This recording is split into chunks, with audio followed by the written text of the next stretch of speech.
अस्सलामु अलैकुम वरहमतुल्लाहि वबरकातुहू। मिल्ली डाइजेस्ट के खास नजर में आपका इस्तकबाल है। मैं फैजुल बारी।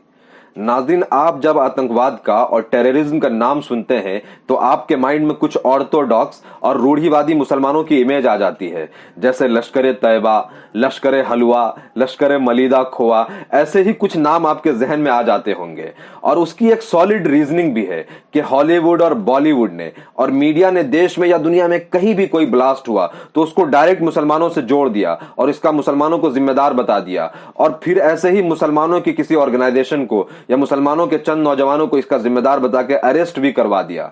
मगर आपको जान करके हैरानी होगी कि इनमें अक्सर जो ब्लास्ट है उसका असल जिम्मेदार और असल कसूरवार कोई और है। अफसोस, मीडिया में ऐसे आतंकवादी संस्थानों के ऊपर न चर्चा होती है न डिस्कशन होता है। जैसे CIA और FBI दुनिया में अलग अलग जगहों पर टेररिज्म और इंस्टेबिलिटी के लिए जिम्मेदार है, मगर यह अफसोस है कि एक्सपोज नहीं हो सके और हमेशा बचते रहे। इनका जो काला चेहरा है, इनका जो आतंकवाद वाला चेहरा है, इसका हमेशा इस पे पर्दा रहा और ये कभी एक्सपोज ना हो सके। मगर अफसोस, मीडिया में ऐसी जो आतंकवादी संस्थानें हैं उसके ऊपर न कभी चर्चा हुई न डिस्कशन हुआ। CIA और FBI एक ऐसी ऑर्गेनाइजेशन है जो दुनिया में कहीं भी टेरर एक्टिविटी होती है या कहीं अनस्टेबिलिटी होती है तो उसके लिए ये जिम्मेदार हैं, ये एक्सपोज हो सके। इनका जो काला और आतंकवाद वाला चेहरा है उसके ऊपर से पर्दा उठ सका, उसके लिए वहां के कुछ ऑनेस्ट जो जर्नलिस्ट हैं वो जिम्मेदार हैं। इसी में एक इन्वेस्टिगेटिव जर्नलिस्ट है, एक इंसाफ पसंद जर्नलिस्ट है, ट्रेवर एनोनसन। उन्होंने बाजाब्ता से ना सिर्फ इनको एक्सपोज किया बल्कि इनके ऊपर एक पूरी बुक लिख दी जिसमें उन्होंने इस चीज को साबित किया कि ये कैसे मुस्लिम नौजवानों को, मुस्लिम यूथ को गुमराह करते हैं, फंसाते हैं और टेररिस्ट क्रिएट करते हैं। उन्होंने एक पूरा जो एक इनका नेटवर्क है उसका इस बुक के जरिए पर्दाफाश किया।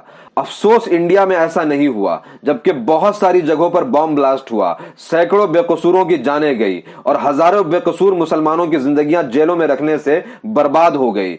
आप देखें, Mecca Masjid bomb blast, Malegaon bomb blast, Samjhauta express bomb blast, Nanded bomb blast, ऐसे ढेरों बॉम्ब ब्लास्ट हैं जिसमें सैकड़ों बेकसूर मुसलमानों को गिरफ्तार किया गया। मगर इनके तार कहीं और से जुड़े हुए हैं जिसे शायद एजेंसीज ने, मीडिया ने और गवर्नमेंट ने सही से जेरे बहस नहीं लाया। नांदेड़ ब्लास्ट में गुज़िश्ता दिनों एक बहुत ही इंटरेस्टिंग मोड़ आया जब यशवंत शिंदे नाम के एक शख्स ने कोर्ट में एफिडेविट दाखिल किया और कहा कि मैं इस केस का गवाह बनना चाहता हूं। उसने दावा किया कि वो हिंदुत्व आतंकवादी और देश के कई आतंकवादी हमलों के बारे में बहुत सारी चीजें जानते हैं। उन्होंने कोर्ट में दाखिल किए गए इस हलफनामे में कहा कि वो RSS और विश्व हिंदू परिषद के बॉम्ब धमाकों के ट्रेनिंग के गवाह है और कहा कि RSS मुल्क भर में बॉम्ब ब्लास्ट कराती थी।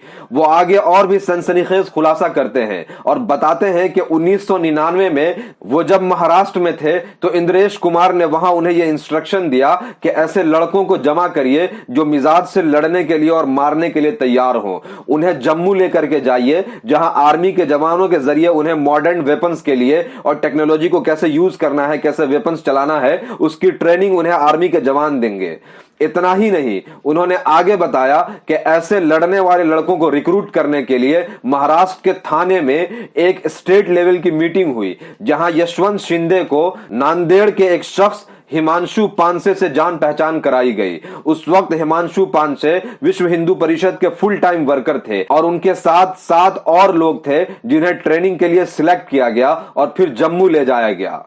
यशवंत शिंदे ये कहते हैं कि उन्हें और हिमांशु पानसे को यह कहा गया कि वो मुल्क भर में बहुत ज्यादा बॉम्ब ब्लास्ट करें। वो कहते हैं कि अगर वो बॉम्ब ब्लास्ट कराने की जिम्मेदारी कबूल कर लेते, यानी वो इस चीज को एक्सेप्ट कर लेते, तो वो मुल्क भर में 500 से 600 बॉम्ब ब्लास्ट कर सकते थे। यानी एक आदमी को इतनी कैपेबिलिटी दी जाती कि वो 500 से 600 बॉम्ब ब्लास्ट करता।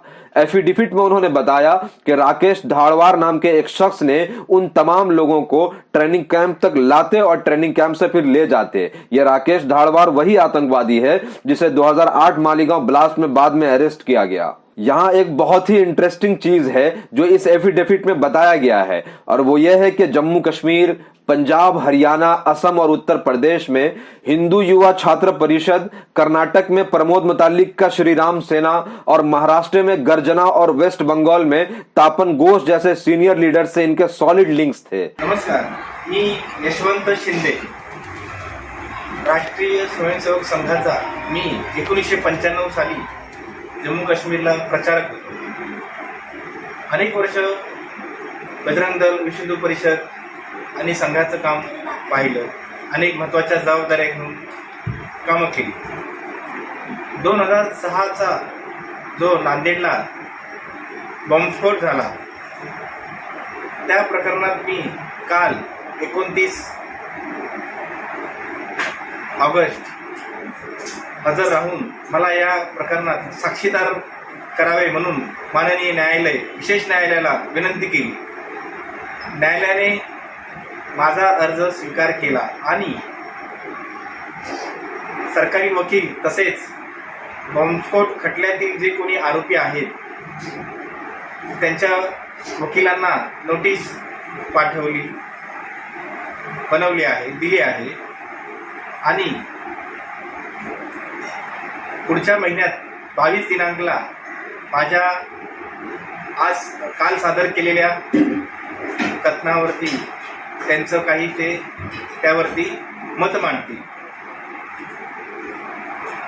2006 साली झालेल्या बॉम्बस्फोट प्रकरणात मुळात जे आरोपी पकडले गेले आहेत ते मैदानातील आहेत. मूळ आरोपी ज्यांनी प्लॅन रचला, कट रचला, ते अजून बाहेरच मोकळे फिरत आहेत. तपास यंत्रणांच्या अधिकाऱ्यांनीच मूळ आरोपींना हात नाही लावला आणि बाहेर मोकळे सोडलेले आहे. त्यातला मूळ आरोपी आहे मिलिंद परांडे, जो आज दिनांकला अखिल भारतीय विश्व हिंदू परिषद राष्ट्रीय संघटक आहे, जो 2003-04च्या सुमारास महाराष्ट्राचा संघटक होता.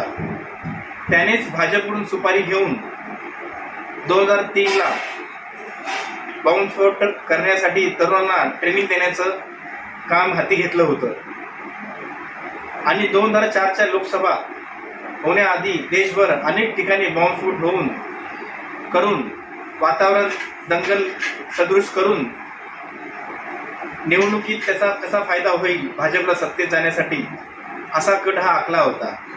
मिलिंद परांडेने ही सुपारी घेतली होती, परंतु हा कट मी उधळला. त्यांचा प्रस्ताव आला त्याच वेळेला मला कळलं की 2004च्या लोकसभा जिंकण्यासाठी हा यांचा कट आहे. तरी मी मुळाशी जाण्याचा प्रयत्न केला. ट्रेनिंग कॅम्पमध्ये जाऊन सर्व गोष्टी पाहिल्या, कोण आहेत, कौन यामध्ये. अब आप रुक करके सोचिए और गौर करिए कि एक आदमी मुल्क में 500-600 बम ब्लास्ट कर सकता है और एक ऐसा नेटवर्क जिसमें आर्मी के लोग शामिल हो. आप अंदाजा लगाइए कि मुल्क में कितने बम ब्लास्ट किए गए होंगे. और अब तो हुकूमत भी इनके हाथ में है और तमाम जुडिशियरी और मीडिया और एजेंसीज उनके हाथ में है. Sabarmati blast, Samjhauta express blast, Nanded blast, ऐसे ढेरों ब्लास्ट जिसमें इस आतंकवादी संगठन के लोग गिरफ्तार भी हुए. मगर दूसरे साइड निहायत ही अफसोस के साथ मुसलमानों की भी जिंदगियां इन केसेस में बर्बाद की गई. जेलों में इनको 15-15 साल सड़ा दिया गया. उम्मीद करता हूं कि एनआईए और मुल्क की जो दूसरी हसास एजेंसीज हैं वो इन बड़े नामों को फौरन अरेस्ट करेगी और हमारी जो मेन स्ट्रीम मीडिया है वो ये जो हिंदुत्व आतंकवाद है उसको ज़ेरे बहस लाएगी और इनका पर्दाफाश करेगी. यहां पर मैं मुसलमानों से ये रिक्वेस्ट करना चाहूंगा कि ये जो हसास इशू है, जहां एक संघ का आदमी खुद आकर के ये एक्सेप्ट करता है कि आरएसएस के लोग ऐसे ब्लास्ट के लिए जिम्मेदार हैं, इनके ऊपर बात करें, लोगों को अवेयर कराएं, इसके ऊपर डिस्कशन करें. वरना अगर आप खामोश रहें तो आपको ऐसे भी आतंकवादी कहा जाता है, बाद में आपको प्रूफ भी कर दिया जाएगा कि आप ही आतंकवाद हैं. यहां लास्ट में एक चीज आप ये समझ लें कि एक आदमी यशवंत शिंदे खुद आकर के एफिडेविट के जरिए कोर्ट में सारी चीजों को एक्सेप्ट करने और गवाही देने के लिए तैयार हैं. मुझे ऐसा लगता है कि बहुत जल्दी इनके साथ बहुत बुरा किया जाएगा या इनको असैसिनेट करके इस चीज को खामोश कर दिया जाएगा. देखते हैं आगे क्या होता है. खास नजर में इस वक्त इतना ही. मिल्ली डाइजेस्ट को सपोर्ट करने के लिए सब्सक्राइब करें. Thank you.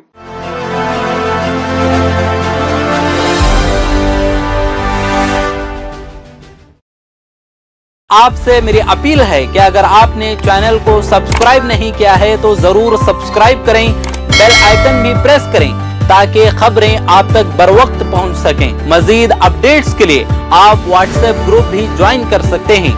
लिंक डिस्क्रिप्शन में मौजूद है.